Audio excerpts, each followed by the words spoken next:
My name is Jacinta Ndiege. I'm a parent to John Makombok, who is a student at Friends School Kamusinga at Bungoma. On a Sunday in the evening, I got a call from the teacher, who is called Mr. Wekesa, the class teacher from 2R. He told me that my child has got an accident.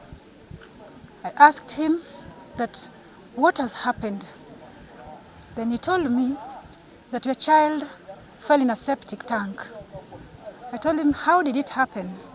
Then he said that he dipped himself in there. I hesitated, but I talked to him again, asked him, how is he? Then he said, we are rushing him to the hospital. We are from Kimilili Hospital, and we are now going to Bungoma Life Care because he's not well. Then I asked again, Mwalimu, how is he? He said, don't worry, he is in a stable state. I said that, Mwalimu, I'm just going to the house because I was from town that Sunday. I'm going to the house and I'm just traveling tonight. So I'll be in Bungoma tomorrow in the morning. I did as I said. I rushed into the house, tried preparing. Then I asked Mwalimu again, teacher, how is he? He told me he's in a stable state. Collected myself and I took my daughter running. And we left our house, came and reached Kamusinga the next day tomorrow. That is on a Monday in the morning. When I reached, I didn't know the place, but I asked Mwalimu again, where is the name? What is the name of the school? He said, it's called Bungoma Life Care. Then I reached the hospital. When I reached, asked for the information, the hospital people, I don't know whom they are, the records people, and at the reception, they were not ready to give me the information. I think because they were shocked or they knew that it was not a good report. But finally, they told me that my son is at the morgue. I was totally shocked, rushed to the morgue, and I saw my son. I was very low because it was such a sorrowful situation that I didn't imagine, because when I was coming, I was very happy in heart that all is well. The same day, that is on a Monday, not today, we were told by the hospital that this is a case of a police case. We should go to Bungoma police station so that we can get a letter from the police to come and take the body, because we were intending to take the body from Bungoma to Kisumu. But when I reached there, they said that this is not a case that should be handled at Bungoma, but I should go back to Kimilini. We arranged again from the hospital. We went back to the DCI at Kimilini. When we went there, the DCI came and he started addressing us. He told us that he has gathered a lot of information, and the information was that the boy committed suicide. That he meant that he dipped himself into the septic tank.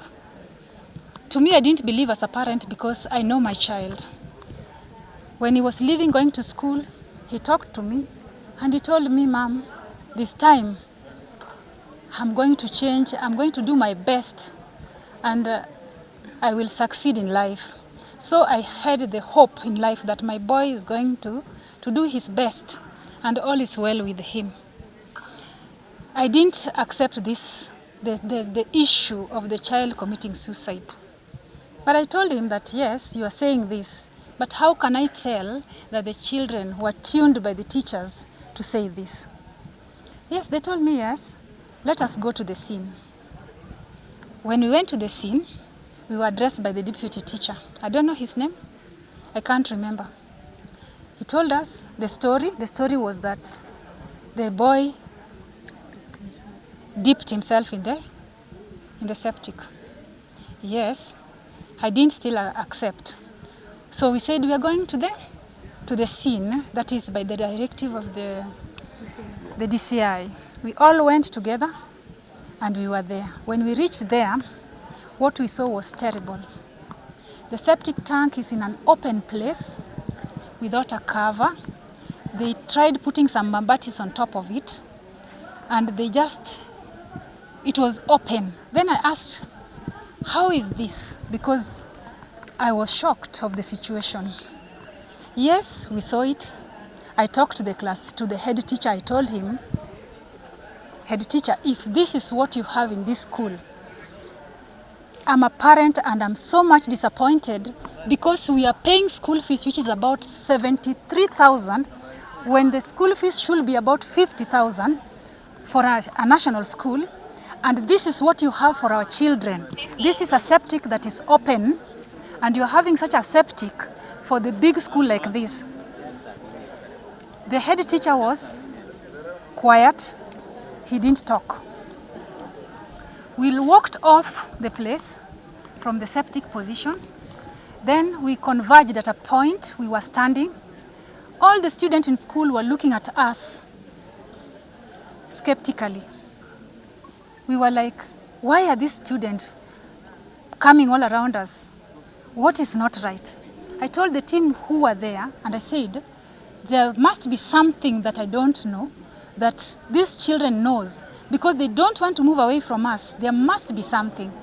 And I told the DCI that, you see, look at this student. There is a secret here that we don't know. But I wish I will pick one of the students here to come to tell us something. Good luck or bad luck. The DCI told me, can you try? Yes. I was like, will these children speak about this truth? And go on and pick a student. We did a random pick. We picked a student, and the student came, and he told us, I'm the best friend of John Mark, and I'm able to tell you what happened. These people are lying. Then I told him, can you tell us what happened? He told us that John Mark is my friend, and he has been talking about, he wants to live long, he wants a better future. He gave us a paper, which we can give out, talking about his future. Then he said that on that day, we went to the toilet. We were many. We were queuing. Then we took a little longer. After taking a long time, teacher by the name called Mr. Mbogo started chasing us with a stick. And we started running. John Mark being one of them, he stepped on the septic that I was talking about, laying there without a good cover, and John Mark slipped inside the septic. After slipping, that is when John Mark succumbed to death. That is the story that the boy told us. We picked another boy.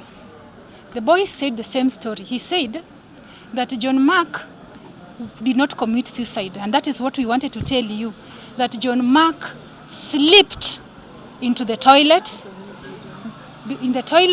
and he fell down in the septic tank.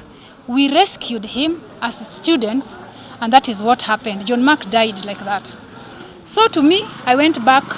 I talked to the DCI because we are a team there.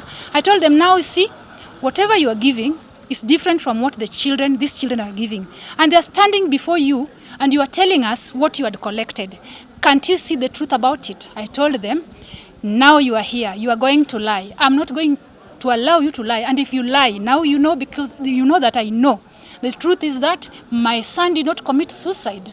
He slipped, and this is negligence. The school should come out, accept that they did not do their due diligence on living with the children in school with a septic tank that is widely open without a cover. I told them that this one should come out clearly, that there is nothing that you did as a school, and you as a DCI, let this one come out. I even told the education officers that you have seen it by yourself, you have heard it by yourself, now take this and make it come out. That was it. So one thing I can say in brief that we have several versions of these stories that we are getting, but there are a lot of dark issues that are surrounding the death of John Mark. One, when you come here, we don't have real documentation even at life care when he was brought here. Number two, as we look at the issues which are surrounding this, the school is not really coming out clearly. And now that when we went to the DCI, we got a first version of the story, and the students popped up, as my sister mentioned, and there's another version of the story. So we are asking ourselves, how do we have two versions of story in one school? So seemingly there is something fishy that the school are hiding from us, and they're not actually exposing this so that we are able to know. Thirdly, when we were there, they had actually claimed that the child threw himself into this pit. But then when you go to the pit, clearly it is an evidence of negligence, and it is an open place that cannot warrant a suicide case. You know, when somebody does suicide, you look for a weak link. That place is not a weak link. That place is is somewhere that everybody else sees, and everybody else is able to view it. So stories are so many now. Even how they were transporting John Mark right from Kimilili to life care. We still don't understand why he was being removed from the sub-county referral. Fourth, when they brought him here, we are now learning that he died on the way coming here. We actually had more than 12 hours of silence. They didn't inform the parent. They didn't say anything. They kept on saying that the son is stable, until tomorrow, yesterday, 8 in the morning. So why all this period of silence? What was being covered up all this time long? Now, I've also interacted with the facility here. I'm also told that the clothes that he was brought with does not belong to Kimilili Sub-County Hospital, but rather they belong to a private facility. So we are not so sure. These stories are not adding up, and we really require that the school should tell us the truth. Now, the silence of including the principal is apparent. It's also speaking on itself. He is not coming out. The whole of yesterday he was silent, and then when he went to the assembly, which I went to, he said that when he sees John Mark, he sees his own daughter. His own daughter is bipolar, has attempted suicide. So in other words, he was trying to tell the old students that this is what just happened. So the school is not clear. The students seem to have information. The ones that are being interviewed seems to be coached. So things are in darkness. And if part of this interview that we are having with the TVs and the rest can really lead us to having the true information of what happened, we'll also be assured, because truth itself will also make us happy. Thank you. I have one question before you leave. As a family, maybe you're going to system, because there is no way students can be paying, parents can be paying school fees. And in a standard national school, I know we pay 54,000. That is what I used to pay in my former school. Then they pay 74 plus other 10,000 building and 10 for motivation of teachers. And this building is not done and has made my brother die. And this is a case of negligence. Maybe people might feel that we will not do anything about it. But personally, I am really sad, and I would love the government to give us justice for whatever has happened. And we will make sure we will pursue this justice till the end of till the end. And we will make sure John Mark gets justice, even if it will not bring back my brother, but we will make sure that John Mark gets justice.